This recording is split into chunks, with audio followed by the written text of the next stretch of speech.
Okay. All right, our second case on the day's docket is Bilfinger versus Cargill Incorporated. Counsel are present. Are there any preliminary matters to come before the court? No, Your Honor. Okay, well then we will hear from the appellant. Good afternoon. Good afternoon, Your Honors. May it please the court. I'm Aaron Van Oort, representing Cargill.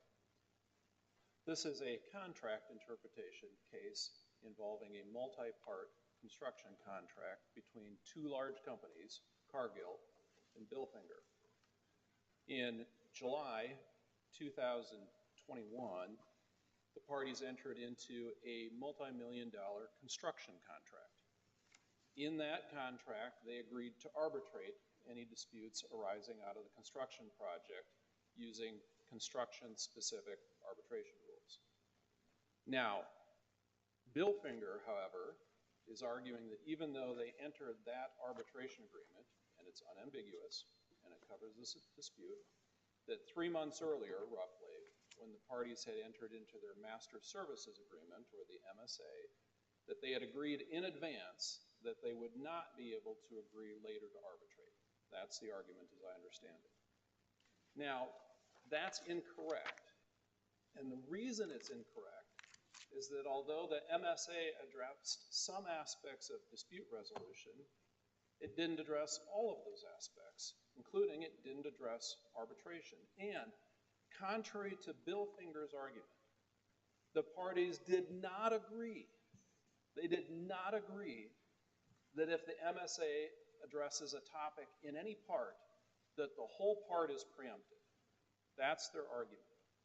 And the parties instead reached the much more sensible agreement that to the extent that the MSA addressed a topic, to that extent it would control. And then it said the reverse. To the extent it did not address a specific topic, and it says specific, then the construction contract would control. But so the master services agreement covers the topic of dispute resolution and provides a process. it addresses parts of dispute resolution, Your Honor. That is true. And let me say why I'm saying that. The closest on-point case here is Johnston County versus Rouse. It's another construction case. It's another multi-part agreement. It's another agreement where one of them had a forum, an agreement to jurisdiction. The other had an arbitration, and the contract there said the forum would have precedence. And the Supreme Court said, no, you can reconcile it anyway. And the same argument would have been available there, Your Honor, that the agreement to jurisdiction covered all of it because it addressed the process. Bilfinger at page 26 of their brief tells Your Honors it has never relied on a conflict between the forum selection clause and arbitration to oppose arbitration. It doesn't rely on that argument because it would lose under Rouse. The argument it has is that this section 7D of the Master Services Agreement did something more and different than have an ordinary conflict rule, right? Because if the question is, can you reconcile the forum selection, the jurisdiction provision with the arbitration provision, the answer is yes, you can easily reconcile them, just the way the Supreme Court did in Rouse and just the way this court did in Internet. So they have to do something more. They have to say that section D did some broader preemption than would normally. And so their argument is, if a topic is addressed at all, the whole thing is wiped out, and you don't get into any specifics. Now, Your Honors have the language in front of you. I assume it's in page 41 in the record. It's in page 5 of our brief.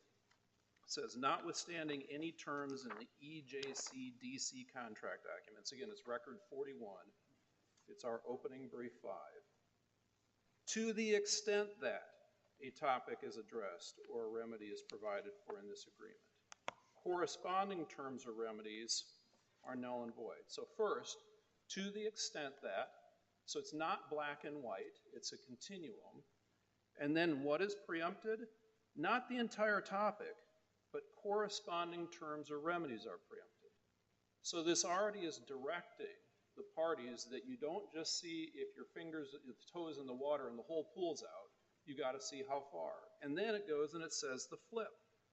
To the extent that a topic is not addressed or a remedy is not provided for in this agreement, then the terms of the EJCDC shall control for that specific topic or remedy. Again, it's directing you to get specific, not to go blanket on this, right? And that's the only thing that makes sense, because, so the Master Services Agreement, Your Honor, Section 1 addresses the topic of services. Under their interpretation, that would mean a later contract can't tell you what the services are, because it touched the topic and the whole thing's gone. Section 4 of the Master Services Agreement addresses pricing and other charges.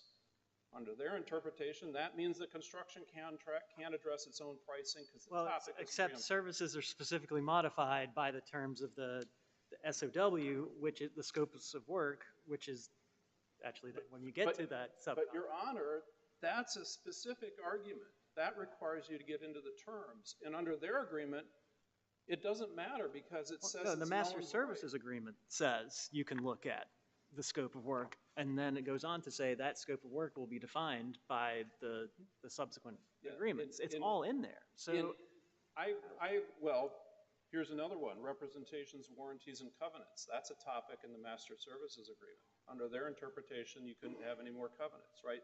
What I'm saying is, they can't win on an analysis that asks Your Honors if this can be reconciled.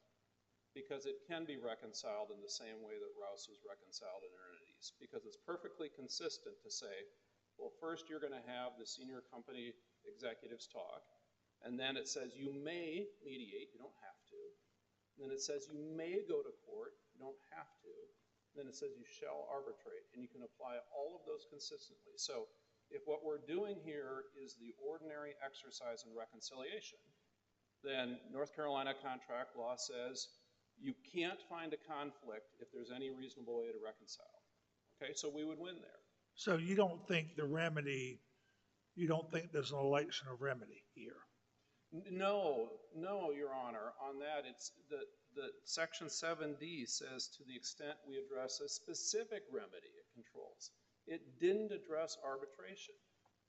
And you can do that in arbitration law in North Carolina.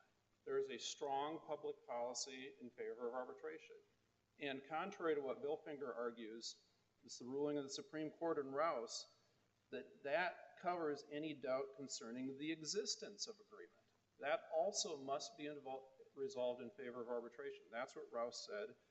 And the Supreme Court just reaffirmed that earlier this year in the Canteen. We cited the Court of Appeals decision and it just got affirmed on that. So again, if what we're doing is, if we're reconciling, then contract law says we have a duty to reconcile if you can reasonably do it, then we can. Arbitration law says if you can reconcile it, then we can. The Supreme Court has already reconciled forum provisions in arbitration in Rouse. This court has already reconciled mandatory jurisdiction in arbitration. We don't have a mandatory jurisdiction here. Like I said, it comes back to they have to interpret this section to do something more than a usual reconciliation process for them to win. And they can't do that because the plain language says to the extent that, and they give that no meaning. The plain language tells you to look to corresponding terms or remedies, not the whole topic. The plain language tells you to look at the specific topic or remedy, not the general one. Right? And they've got to eliminate all that language in order to turn this into something it's not. Like, these are two sophisticated companies. They know what they're doing on this. And they agreed, in addition to those things, they agreed in both the Master Services Agreement and the contract that both of these are deemed drafted by both of them. And you can't construe it against one side or the other. That's Section 34 in the Master Services Agreement. It's record page 57. Section 10.01 in the construction contract, record page 66. So they can't fall back on saying, well, it's Cargill's, you got to interpret it against them. They agreed not.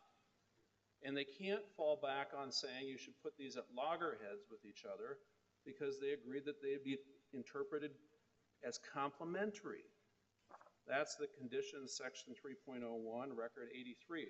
So like I said, you know, when you work through all of the presumptions here, everybody agrees these contracts were entered into. They're suing under the contract that has the arbitration agreement, so they can't challenge that. It's just, what do you do with these two provisions? So you have one dispute resolution provision that says senior executives, mediation if you want to, court if you want to. You always get to go there for emergencies. And then you have shall arbitrate construction things. And you can fit those together in exactly the same way the Supreme Court did in Rouse and this court did in Internet Appeal. So from our point of view, you know, they've got to come up and explain why this plain language is blunt, why it wipes out whole topics, even though that doesn't make any sense and not what it say. That's what they have to do in order to win. I don't think they can do it. Your Honors, I'm happy to keep on talking, but I'm glad to sit down and reserve my time for rebuttal too if you don't have questions. Okay, we'll reserve the balance of your time for rebuttal. Thank you, Your Honors. Thank you, sir. We'll probably have some questions after hearing from your colleagues on the other side. And I forgot to mention, there was an order entered in this case. The parties should be prepared to address whether Section 7D of the Master Services Agreement renders the arbitration provision at issue null and void. So that was the order that went out. I just wanted to add that to the record too. And I would ask counsel also to introduce their co-counsel as well at the table for parents.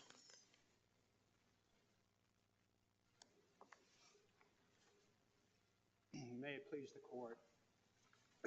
I'm Lee Davis of Evershed Sutherland for Appellee Bilfinger. I'm here with my co-counsel Josh Durham of Bell, Davis, and Pitt. We're here because Cargill is attempting to force Bilfinger to arbitrate the parties' dispute, even though Bilfinger never agreed to do so. And it demands it stay in court, as is its right. Arbitration is a creature of contract and mutual assent.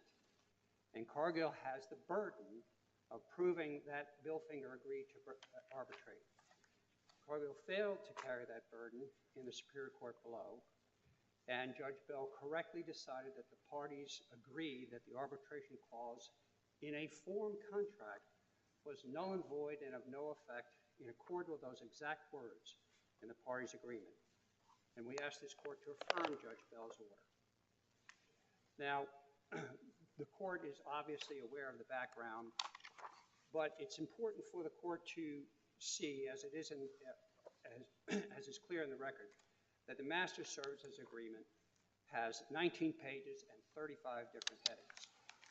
The EJCDC form that Cargill made part of the agreement has 72 pages and 80 different sections. The parties realized that there may be some topics that both documents that were covered by both documents, and that it would be hard to reconcile. And so they agreed, and if we could put up slide number 1. Well, and as you get to that, I mean, would you concede that but for the Master Services Agreement, that the arbitration clause in the second agreement would generally be binding on your claim? Yes. Yes, the parties can agree to arbitration, and we have no problem with that proposition. The problem is they didn't here, okay? So the court is familiar with this. This is the operative language. This is why we're really here. This is what the court asked us to talk about. And it states that to the extent that a topic is addressed or remedy is provided for in this agreement, the MSA, corresponding terms or remedies set forth in the EJCD contract documents are null and void and of no effect. This was specifically negotiated by the parties and put in this contract. There's an affidavit from Bilfinger to that effect. Cargill did not object below, and does not even on appeal object to this affidavit of Stephen Shippas, saying that this was specifically negotiated. Now, the court has asked us whether this clause, Article 7D of the MSA, renders the arbitration clause at issue null and void. And the answer is yes. And this really should be the simple issue that the parties wrote that clause to avoid all this problem we're having today. Let's look at the disputes clause in the Master Services Agreement. All right, this is slide 2. Everything I'm showing the court is in the record, or it's a citation. Here, it's quite obvious that this it says it's a dispute resolution clause. That's the topic. That's what the parties wrote. It's clear when you read this that the parties anticipate that their disputes will be resolved in court. It only talks about court, okay? It says that they'll go to court subject to the requirements and the limitations set forth in this agreement, the MSA. But the only requirements and limitations are, as counsel has said, 1, a senior management meeting first, and number 2, a forum selection clause, which, by the way, is totally irrelevant to these proceedings. And therefore, the Johnson versus Rouse case does not apply. There, it was a completely different argument where they were saying, because there's a consent to jurisdiction provision, the arbitration clause was invalid. We're not saying that. We're not saying that. We're saying that because of Article 7D, the parties agreed that the disputes clause on the same topic in the EJCDC form is null and void. So the concern I think I heard articulated by your colleague is that this concept of a topic could be taken, could sort of subsume the whole contract and be taken overly broad. So how do we narrow this concept of what topic is being covered? Well, it's very clear in this case, as Your Honor pointed out, the parties contemplated that there'll be different scopes of services and they would address that, okay? But here, it's clear that the topic is dispute resolution. There's no doubt about that. If we go forward in this slide, this, by the way, is the severability clause at the bottom on the left, where again, the parties are talking about resolving their disputes in court. On the right is the EJCDC form. Again, it says its topic is disputes. We don't have to guess about that. The parties wrote what that is. And we see that here, the exact same words. And then what we've added at top is the operative language of 7D that says if it's the same topics, then in the EJCDC it is null and void. We can't ignore that term. It means something. It means something. Cargill itself says, well, we have to consider the terms of the agreement. What about the operative clause? It's talking about the topic. Mr. Davis, let me ask you this. On looking at the dispute resolution slide, notwithstanding any other provision of this agreement, each party shall be entitled to immediate access to the courts too. You have two defined things: either to hold any statute limitations or seek appropriate relief or other equitable remedy. So those are things that alternative dispute resolution does not allow. There's not power in an arbitrator or in a mediator to grant either one of those two remedies, correct? Well, under the American Arbitration Association rules, which are incorporated in this contract, arbitrators do have the power to provide interim relief, which then have to come to court. All right, my greater question is this: isn't your either party having immediate access to the courts, isn't that defined by one or two? It is not limited, Your Honor. It is what that is talking about, and I'm glad the court asked this question. Up above in that same clause, it's talking about that the parties must, before they go to court, have a senior management meeting.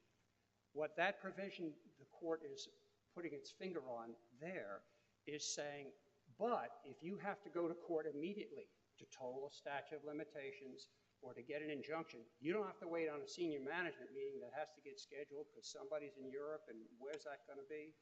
That's what that's about, Your Honor. So, but we do agree that the, notwithstanding anything else anywhere else, your access to the courts without resorting to the senior management mediation or arbitration, do you or do you not agree it's limited to those two items that are specified? Let me try to make sure I answer precisely. I do not agree that that is the only reason why the parties can go to court. They can go to court for any and all of their disputes. That is merely clarifying, when the court reads the entire clause in context, is merely clarifying that although there are these other steps, as counsel said, you must have a senior management meeting, you may have a mediation. Let's just make clear, though, that even if that stuff doesn't happen and you've got a total statute of limitations or an injunction, you can go. Let me ask you this. Aren't construction contract disputes generally resolved by arbitration? No, sir. My practice is nothing but construction disputes. I have probably spent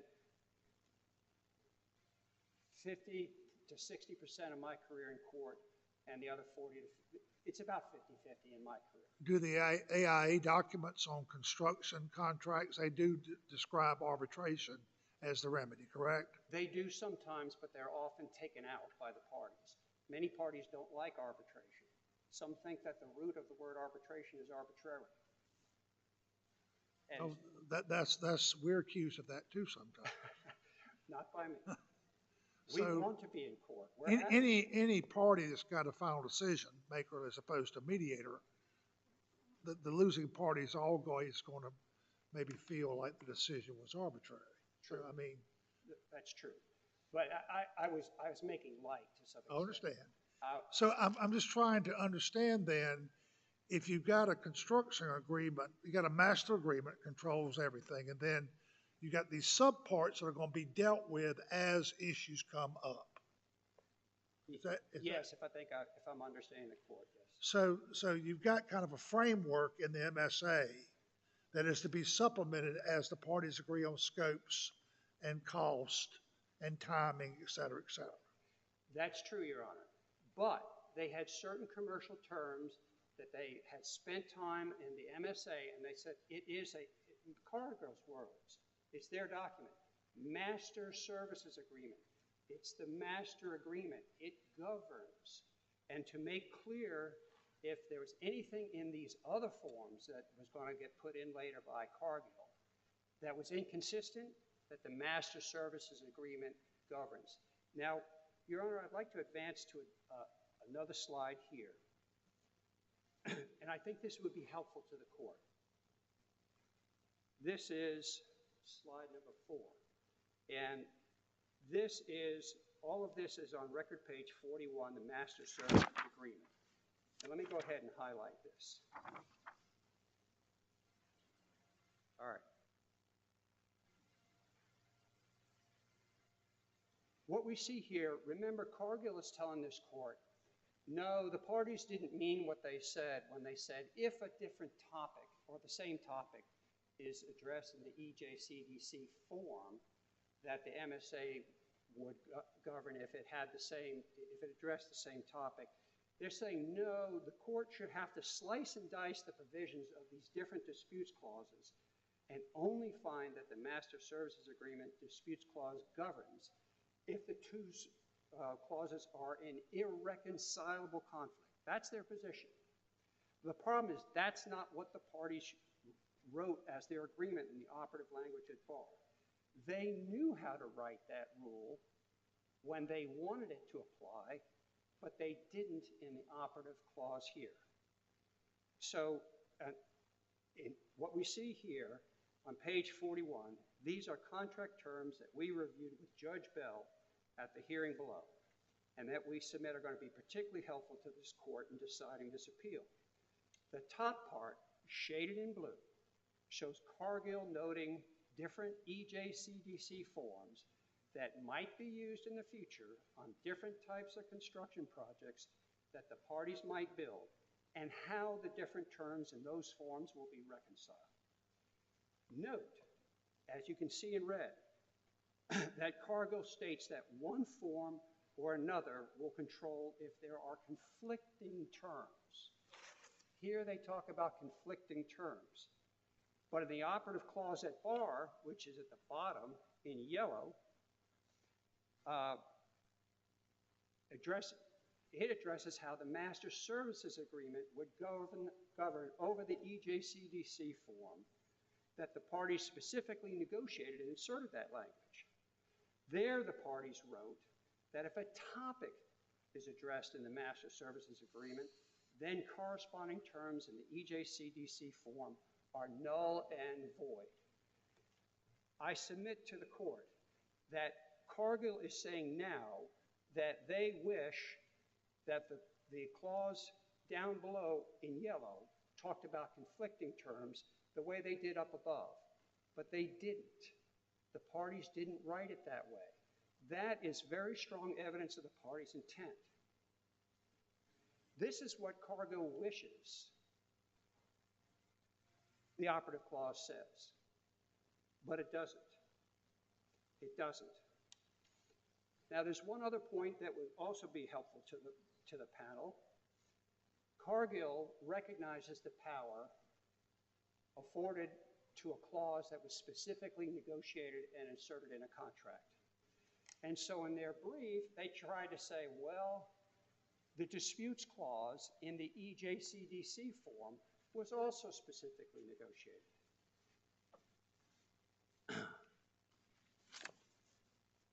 But, Your Honor, what you can see here is that the EJCDC form itself, this is record page 76, page 1 of the form, it says the EJCDC has software, and if you modify the agreement, you have to show it in italics. This shows that Cargill modified that agreement. It doesn't say that Bilfinger had any part to it. Now, were we given the document? Sure. But we had no specific negotiation of it. My time is up. I will give you a moment to close if you'd like to, Yes. to address the court on what remedy you would be seeking. Okay. Well, the remedy we would be seeking, Your Honor, is that the court would affirm the Judge Bell's decision below, and that this matter should proceed in court. Judge Bell, as you can see in the next slide that's up, focused on the contract language itself and not just affidavits as Cargill would have this court believe. The judge got it right, and we ask for an affirmance. Thank you, sir. Thank you. Rebuttal? Your Honors, my colleague agreed on a couple of points that are worth mentioning. First, I said that no part of their argument is going to be that you can't reconcile the dispute resolution provisions in the Master Services Agreement and the arbitration clause. And he agreed with me. He said that's no part of our argument. So, if what this court is doing is what the Supreme Court did in Rouse, or what this court did in Internet East in reconciling them, then it's agreed that we win. I said in order for them to win, what they needed to do is to show that this 7D expressed some broader scope of preemption than what you ordinarily do. And Judge Hampson asked the critical question. How broad is topic? Their argument is that because the MSA addresses dispute resolution, that the parties can't do anything else on that topic. But there's another topic, arbitration. The MSA doesn't address arbitration, so the parties could do it. How do you choose between them? And here's what happened. Remember how I said how important the language to the extent that is, the plain language? My colleague never addressed that. He says if it addresses a topic, the topic is gone. That's not what the plain language says. Let me ask you this. Isn't the term arbitration subsumed within dispute resolution? It's certainly part of it, Your Honor. Yeah, it's absolutely right. And so But you're saying it's not exclusive. Right. It's saying how broad is the preemption? This says to the extent that you address a topic. And then how broad? It goes down. It has to address the specific topic or remedy, not the broad one. This does not address arbitration. And so when you're asking, should you apply this broadly or more tailored? The plain language tells you you do it in a tailored way. Because what sense does it make? My colleague has agreed these are perfectly reconcilable. You can follow both. So why are you going to wipe it out on that? And you can't, I heard no response to the argument that if you apply the same approach to the topic of services or pricing or representations, warranties, and covenants, that makes no sense at all. So they could only apply their interpretation here. But it's not consistent with the plain language on this. My colleague said sometimes parties take arbitration out of construction contracts. Here they put it in. The place he pointed out, the parties specifically took out the ordinary dispute resolution provision in the construction contract and put in arbitration. A couple of times he said, this is Cargill's, it's screwed against. Remember what I pointed you to? His client agreed in both the MSA and the construction contract that they're deemed drafted by both parties. So you don't get to pull that, right? Section 34 of the MSA, Section 10.01 of the construction contract say you can't construe it against anybody. You got to do it straight up. And so here we are with the background principles. This is arbitration. But isn't the concept of the master services agreement and the subsequent EJCBC, isn't the idea that it essentially streamlines the negotiations on the individual subsequent contracts? That makes it easier so you're not having to revisit every single contractual term in every single one of these contracts, so you can speed along the process. To the extent that the MSA sets a term, you aren't going to redo it. To the extent that it doesn't, you're free to do it. It didn't address arbitration. That's the specific topic, that's the specific remedy we're talking about. And the parties were doing this specifically, not bluntly, Your Honor. Now, Judge Bell ruled on his interpretation of the plain language of the contract. You agree with that? No, I think he relied on the parole evidence that they fed him and that we objected to. He cited it repeatedly, and they cited it in their brief, and we pointed that out.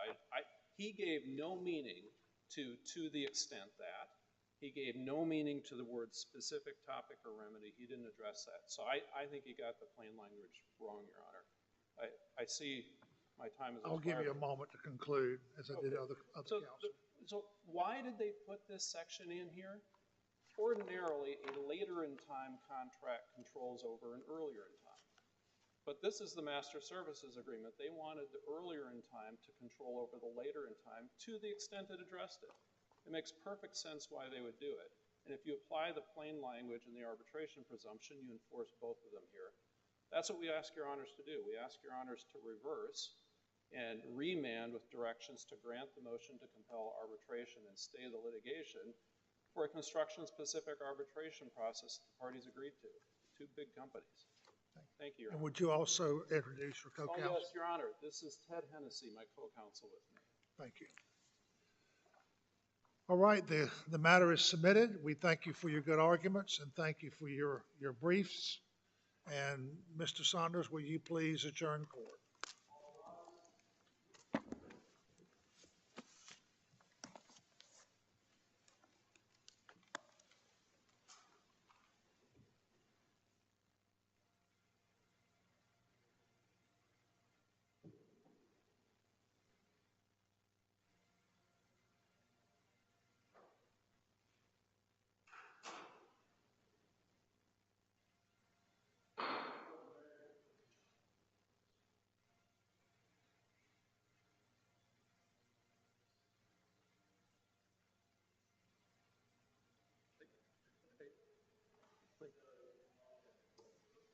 Wait.